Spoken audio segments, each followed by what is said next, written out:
What's up YouTubers, Aldo is Shay back with a brand new video for you here. First off, welcome back, great to see everyone.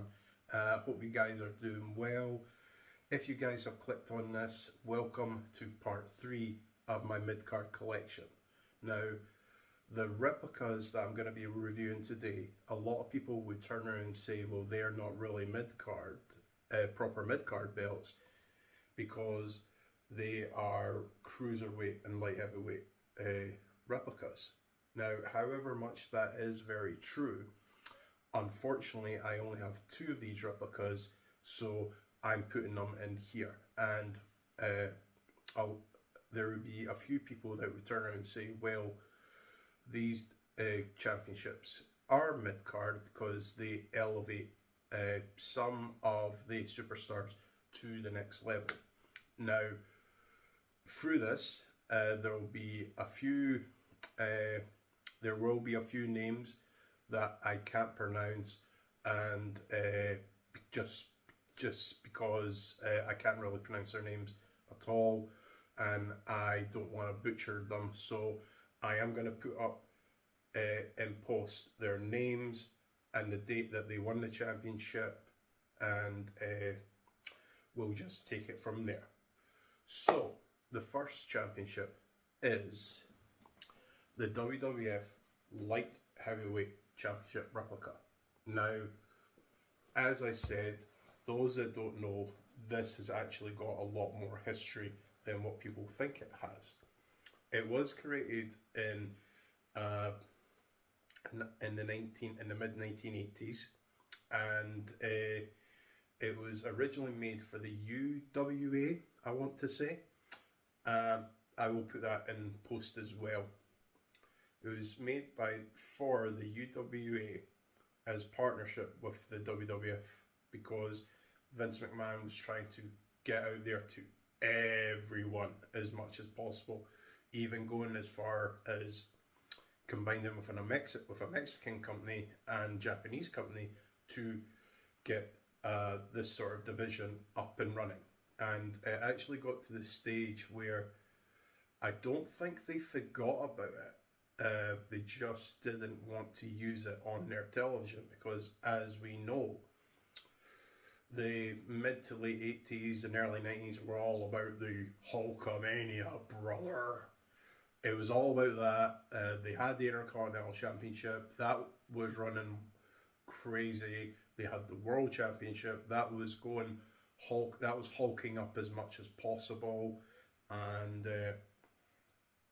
yeah, it just was never featured on WWF WWE TV, unfortunately.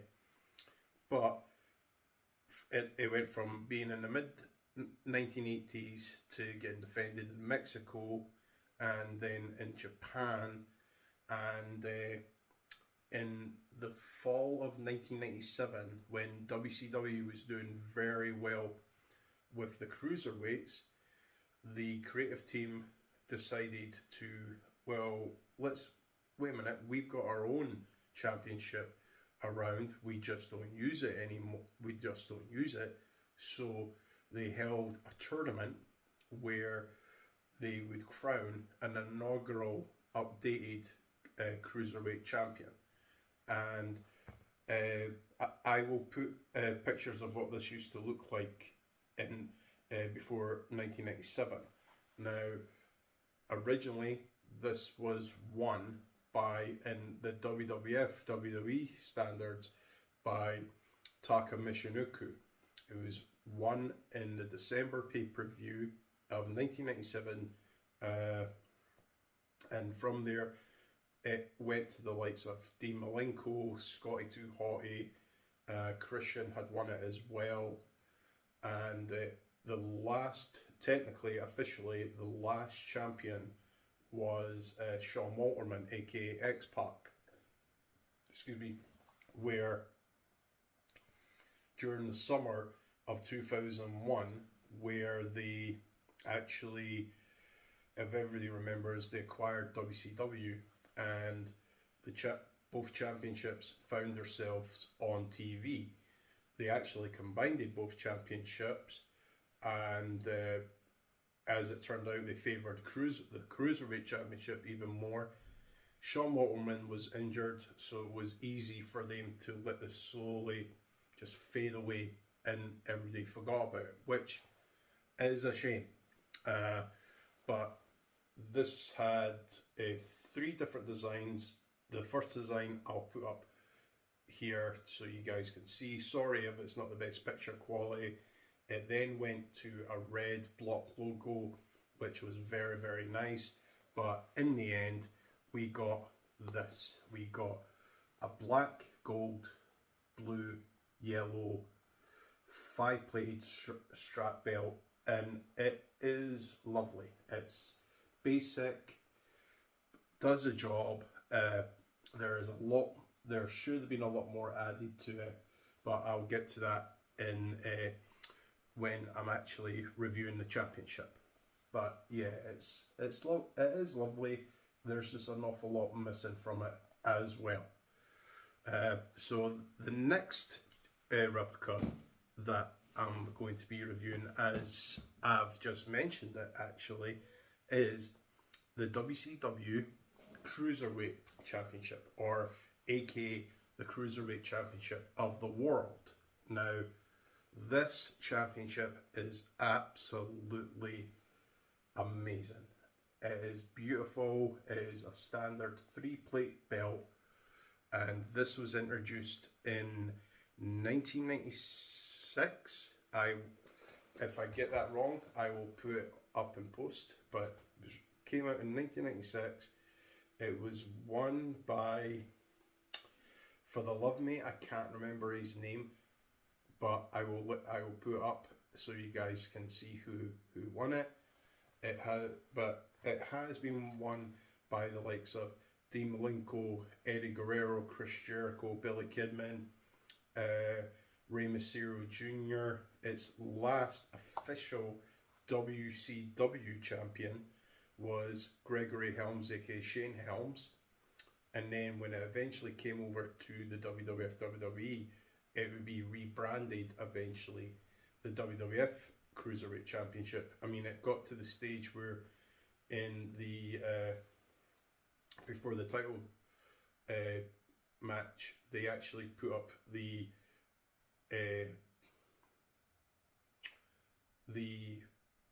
put this up in the post screen in the championship post screen with a WWF logo on it. It's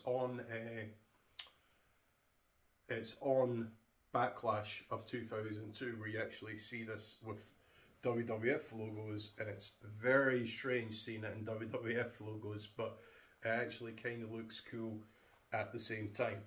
But anyway, this is what we're here to talk about. But yeah, it is an absolutely stunning looking championship. Now, the strap is a little bit bigger, but at the same time, it is a standard WCW. It's meant to be a standard WCW strap, and it's not a WCW one. It is actually, you see a WWF flashy there. It's actually a WWF one. I will get into more of that as we go on. But yeah, it's a beautiful looking championship, and if I bring both of them up at the same time, there's so much there combined. There's a lot of history between them. But yeah. Anyway, let's get into what we like to talk about it on here, which is more replicas. Okay guys, so here is the WWF Attitude Era Light Heavyweight Championship replica review in all its glory. As I said, it is a lovely looking belt. There's no getting around that. However, it is very basic, and I feel a lot more could have been added to it. As I get into it, you'll see what I'm meaning. So if we start at the top, you have in gold. This is how much they gave a shit about this replica. You have the WWF scratch logo, which should have been white. In fact, I'll just show you right away. What is here in the globes, okay, is what should have been here. The fact that this is just pure gold and nothing behind it, you unfortunately you can't really see it unless you hold it up to the light, which I think is unfortunate. I feel if this was made today and turned into an E version, that would happen. This would definitely be up here and it would pop out a lot more, and it would certainly have a better 3D effect. But behind that, it has a sunblast effect, which if this was just plain like the rest of the plates, I think it would probably be okay, but the sunblast effect sort of just takes over, so that's why you can barely see it. And then below that, you have a light heavyweight banner done with black gold writing, which is very nice. And then underneath that, you have a blue and gold globe. Again, very lovely at the time, but very flat. As you can see, it is very, very, very flat.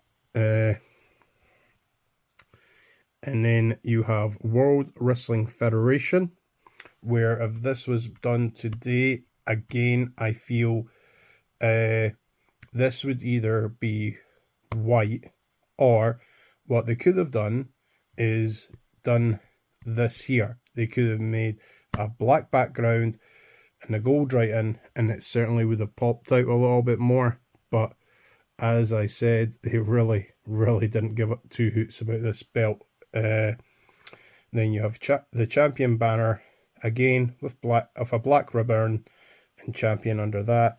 Then you have a sunblast effect behind that, and then on the rest of the plate you have two fake zirconias up here and two here, and it's almost as if the main plate is actually done like a hexagon shape.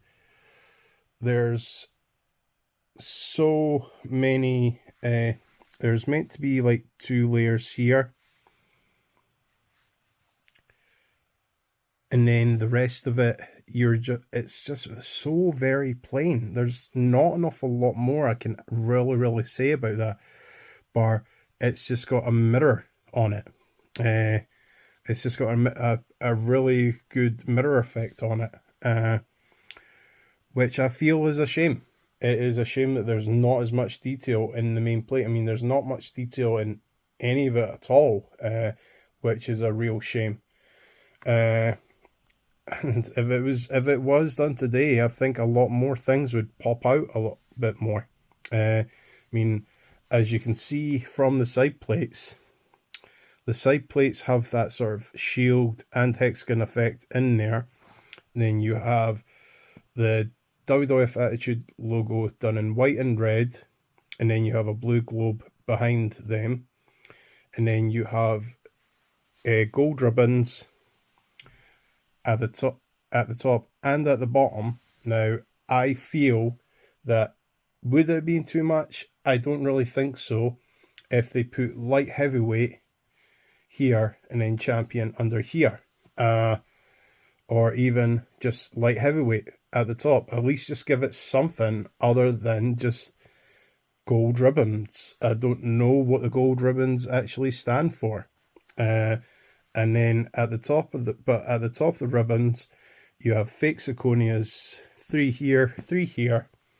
And then on the other side, same idea, you have the Attitude Era logo, scratch logo, sorry, in white and red on both these plates, with a blue globe behind them, and then the yellow ribbon, and then 3 zirconias here, 3 zirconias there, and they're done on this shield hexagon shape. So it is actually almost similar. They are actually almost similar to the main plate. But as I say, there's not an awful lot going on here. I'm sorry to butcher this review this way, but I'm just being honest with you. There is some there is some light heavyweight replicas I've seen out there that fans have actually put a 6 plate on there, property plate on it, just to make it look a little bit more than what it is. And it is a shame that there is not an awful lot going on. The only thing that's really going on in it is the fact that the globes are done in blue. That's it. And the light heavyweight champion banners are in black and gold. I mean, even if we go in the strap, there is no gold tip on here, but what they have done, you have the standard snap box as well, obviously, sorry, and then instead of the traditional shell-shaped border, they have the Attitude Era logo as a border, and this was standard for the Attitude Era belts, that you'd have this. Then you have the border going all the way right up to the main plate, and then stopping, then up here and going back to the snap. And it's the same on the other side.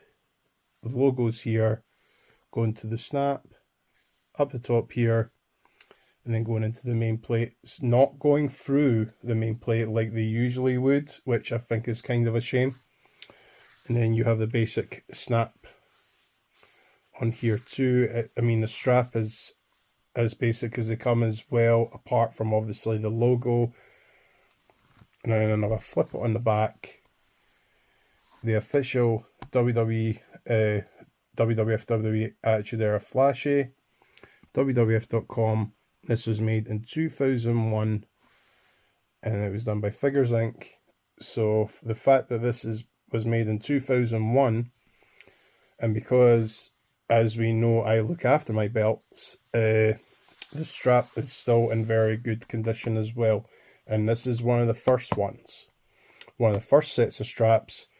It is not broken in completely, which is nice. And when I mean by it's nice, it's kept the strap in good condition. So I'm happy with that.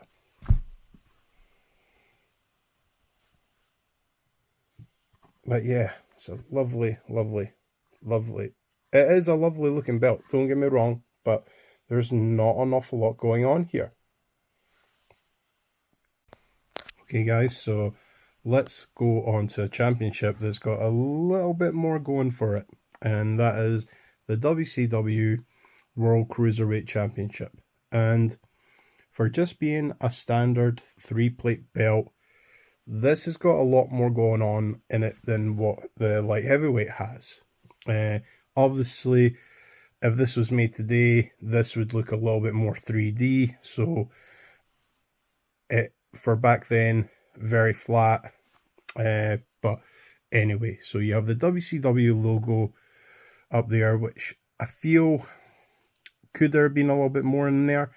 Yes, there could have been. It could have been a little bit more color, or maybe a color behind it, just so the logo would pop out a little bit more.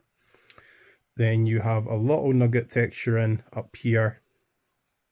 And you also have the nugget texturing down here, and it gives it a nice little effect. If this was made today, the nugget effect I feel would be a lot more rougher. Then you have the sunblast effect at the top here and at the bottom, and this just gives it a nice little touch. And then on the top and the bottom, you have the world banner in gold and black, and then you have wrestling champion banner in gold and black there, and then you have the cruiserweight banner done in red and gold going right across the globe. And the globe, for its age, is still a really nice dark blue. You have this ribbon, this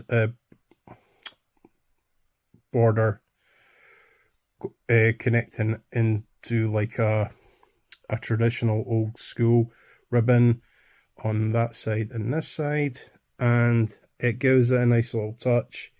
It makes it look very prestige, very classic. It has a mixture of the gold and the black all in there, and that is sitting on top of a pillar there, and it's the same over here. Now the overall design of the main plate, is kind of similar to the light heavyweight, where it's done in a hexagon shape, just obviously on, I would say, on steroids. But the main plate itself does have a lot more going on.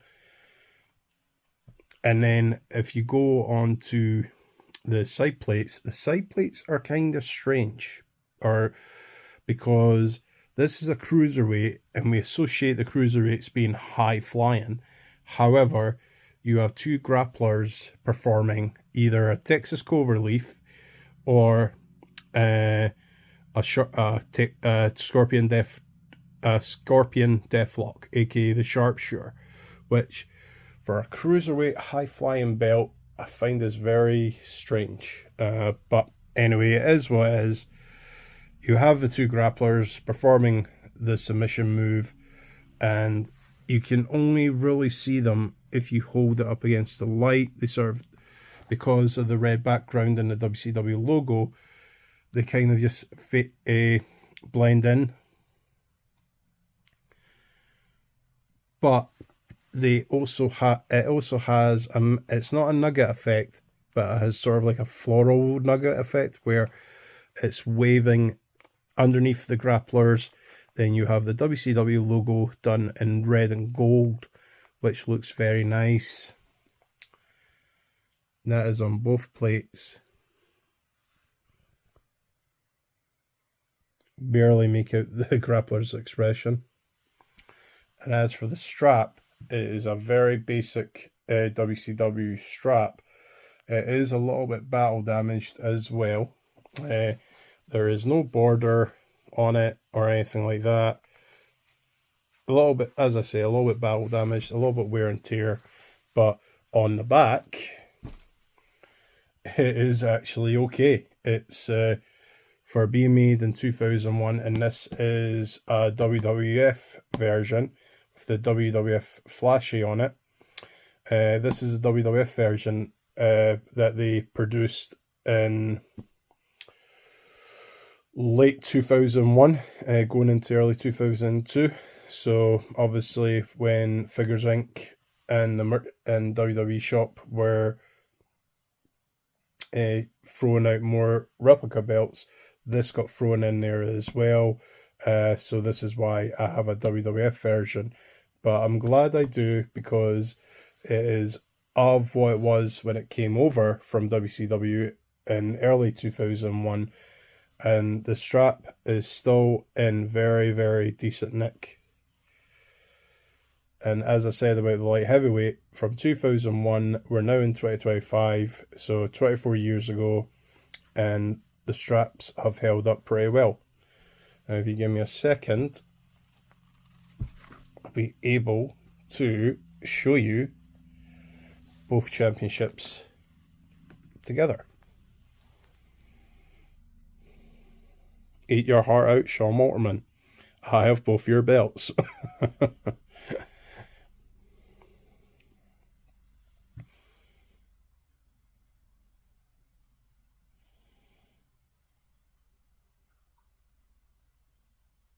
Yeah, I'd definitely say my favourite out of the two of them is definitely this one, is the WCW one, hands down. Beautiful, beautiful looking belt. So guys, thank you so very much for watching this replica review on the light heavyweight and cruiserweight championships. Now, going forward, do I see myself getting other cruiserweight replicas down the road? I would like to. I would seriously like to. Trying to find the WWE the official WWE Cruiserweight Championship that Hornswoggle was the final champion. Trying to find that, and trying to find that at a reasonable price, has been very difficult over the years. When they come up on eBay, they're very high valued, and I can't really justify the price for them, especially the nick of them, or the state of them, as I mean. And as for the most updated versions of the Cruiserweight Championships, I would like to get them just to review them. I don't think I would keep them. If I was to keep them, I think I would probably keep one, and it's probably the first purple one. If I had the NXT one, I don't think I would keep that because I like only having one version of it, or I'd like to just have one version of it, I should say. But anyway, if you guys like this video, please like, share, subscribe. All you need to do to get me out there. Be very much appreciated, and look out for the next lot of mid-card replicas that are going to come. I've still got the United States replicas to do, the Intercontinental replicas to do, and I also have wildcard mid-card replicas coming. So keep an eye out for them. And as I always say, guys, dreams be the journey. You take care of yourselves.